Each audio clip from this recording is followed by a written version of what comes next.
Hello, this is Rebecca Perry, and this is my mentor response video 6.3.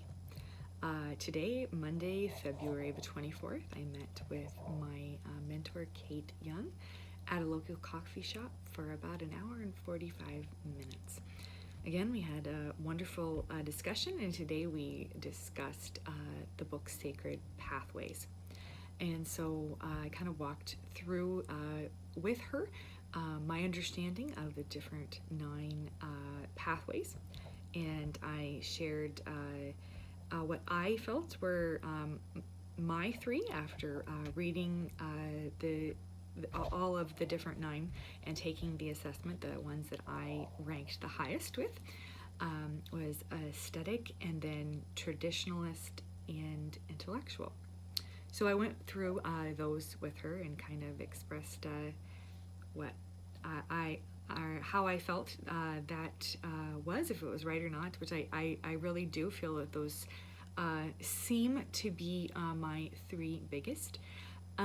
We discussed the idea of the ascetic, of the solitude and simplicity, of wondering if that is possibly a stage of life that I am in, that is what I am drawn to and feel the most, of being with young children, a mom, being alone and keeping things simple is very important. So I'm anxious to see, in even a few years when all of my children will be in school, this fall actually, of how that will, if that will change. And so we both were kind of talking about how that could possibly be more a stage of life than maybe my actual undercurrent of my pathway. So we will see what that might mean.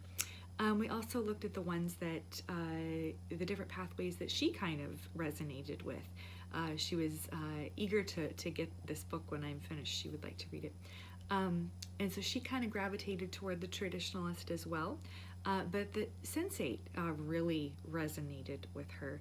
And she told me a story of she was doing her practicum for school, and she actually did it in Russia. And so she was telling me of a church that she visited, and just between, you know, the communion and choir going the whole time, and, you know, the lighting of candles and all of these different draws to your sense of how she just felt like just her whole body was incorporated in the worship, and how that has really stood out in her mind over the years of a great worship experience, and that connection with the Lord on different levels than we quite normally see within the traditional church. And so that was a really neat conversation, just to get her perspective on that. And then we kind of went through these different 9 of what it could look like for our church, of maybe some different ways that we could implement some of these, of how that might affect our church and our congregation. And kind of the thing that we ended up landing on and spent a lot of time on was just the discipleship needed with our church, to see these different things implemented in people, and how difficult it is to create great framework of programming without losing some of the organicness, but also that intense need to direct everything back to how much people need the Lord, and that relationship that is needed. That's not the program that makes the difference. The program is the tool to get people pointed to how much they need the Lord.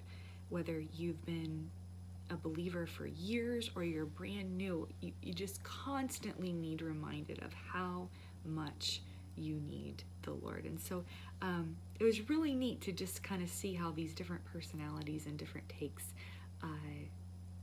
might look in our church. So it was a wonderful conversation, and really enjoyed it. Thanks so much.